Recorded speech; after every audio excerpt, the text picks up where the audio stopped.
Chapitre 3. Ce qu'il venait de dire, combiné à sa réaction inattendue, portait à croire qu'il semblait en savoir plus qu'Hélène sur ce qui s'était passé. Cette dernière redemanda pour quelles raisons l'ont-ils kidnappé et qui sont-ils. L'homme se présenta. Il s'appelait Judge Thompson. Il lui expliqua grossièrement qu'il venait d'une branche secrète, et par conséquent méconnu de la religion catholique. Aux yeux de la jeune femme, ils ressemblaient plus à des terroristes que des religieux. La discussion s'engagea. Il faut savoir que votre représentation de la religion est loin de la réalité. Il y a des choses qui dépassent l'être humain. En ces temps, il faut préparer notre départ. La situation est plus qu'urgente, c'est pour cela que l'on m'a envoyé, expliqua-t-il. Hélène tenta de comprendre malgré son mauvais pressentiment. Tout cela était arrivé tellement rapidement. Elle se retrouva avec une quantité astronomique de questions qui resteraient probablement pour la plupart sans réponse. Néanmoins, une chose était sûre. Que voulait-il? Qu'est-ce que vous me voulez? Demanda-t-elle tout en restant méfiante. Les entités que nous vénérons nous surveillent également.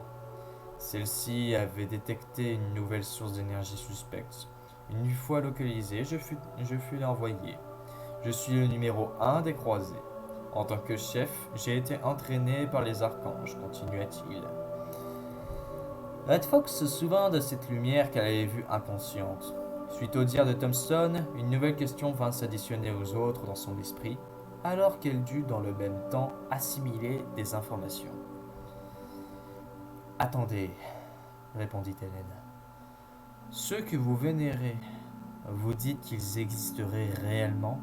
Demanda-t-elle. Une grande partie des écrits sont faux. Nos ancêtres les ont inventés pour aveugler le peuple et éviter des problèmes, on va dire. Dieu, les démons, Lucifer, les anges, tous existent, tout comme le paradis et l'enfer. Pourtant, aucun de ces lieux n'est destiné aux individus qui décèdent, expliqua Judge. Sans vous offenser, je suis un peu sceptique. Pour ne pas dire beaucoup, enchaîna l'Irlandaise. Sa pensée évolua. Désormais, elle voyait ce groupe comme une secte ou un de ces cultes qui racontaient des bêtises sur des choses qu'elle ne croyait pas, bien qu'elles pouvaient être intéressantes pour la culture. Cependant, à ses yeux, c'étaient peut-être des malades, mais des malades avec des fusils, et il n'avait rien d'angélique ou quoi que ce soit. L'homme dirigea sa main vers Hélène. Il semblait y avoir une sorte de signe sur cette dernière. Ce symbole commença à s'illuminer. Il prit une forme de croix, comme celle du Christ. Elle avait la taille d'une hache de guerre. Une fois cet instant passé, il tenait dans sa main une croix solide, dorée, et sur les bords droite et gauche, qui possédait une lame en croissant de lune. Le sommet ressemblait à un pic. La base était faite comme une poignée de hache, la rendant plus facile à manipuler. Suite à cette scène, Judge Thompson déclara « Toujours aussi sceptique maintenant ?» Malgré son athéisme, la jeune femme n'en revenait pas de cette action divine. Pendant des siècles, l'humanité n'eut de cesse de remettre en cause ses croyances. Cependant, les paroles de l'homme sur ce qui dit la Bible continuaient d'interpeller Hélène. Sans entrer dans les détails, les anges nous ont ordonné de te récupérer, dit-il en faisant disparaître la croix d'un procédé similaire à son apparition.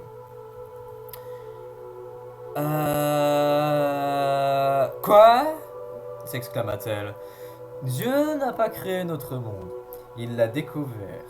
Au passage, son véritable nom est Adonai. Oui, c'est l'un des noms de Dieu, donnés par les Juifs avec Yahvé. Mais disons qu'il a préféré devenir anonyme afin de donner un côté plus mystique aux yeux des hommes, dira Judge. Hélène était complètement perdue. Si Dieu n'avait pas créé l'univers, mais qu'il existait bel et bien,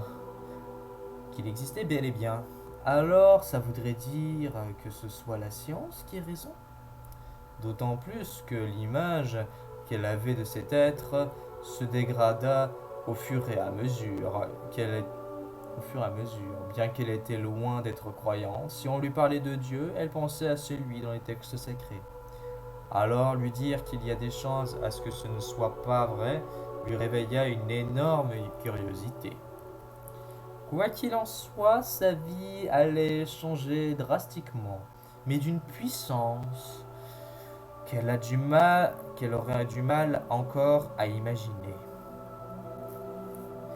Mais Dieu n'est-il pas censé veiller sur les hommes s'interrogea-t-elle. Oui et non.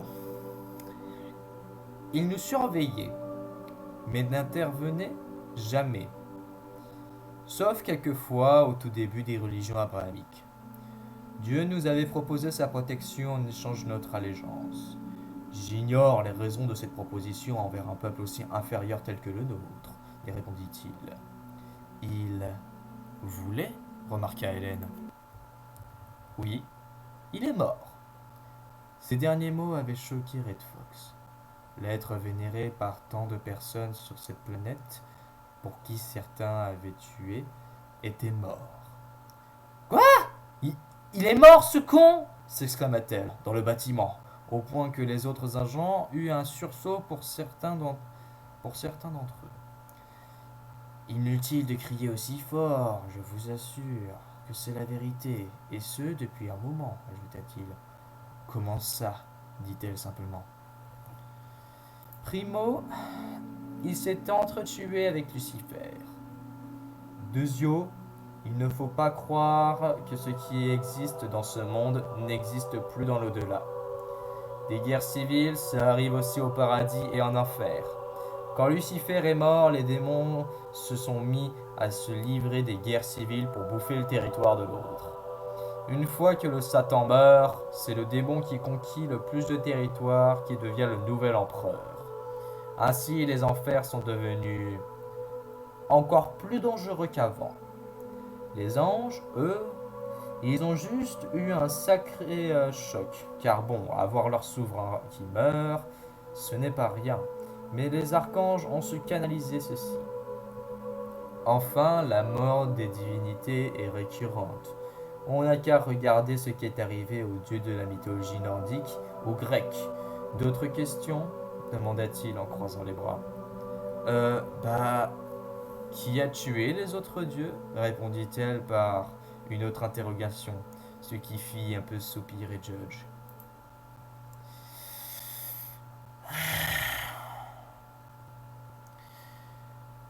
Fenrir. Le Ragnarok est arrivé ironiquement. Mais il ne s'était absolument pas passé comme il était décrit dans la fausse prophétie. Tout comme l'Apocalypse, ce n'était que des mensonges dans le but de pouvoir mieux contrôler l'humanité. Fenrir a dévoré pratiquement tout le monde, et après avoir détruit Midgard, il s'est attaqué à l'Olympe. À chaque dieu qu'il dévorait, il absorbait leur puissance. C'était un monstre multiversel, ce truc, apparemment.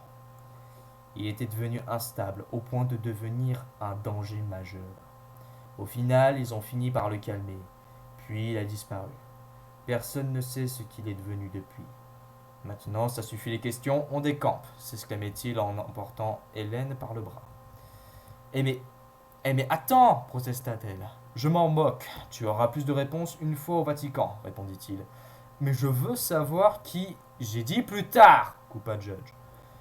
Alors que le groupe était sur le point de partir, un mur explosa. Tout le monde s'arrêta et les hommes sortirent leurs armes.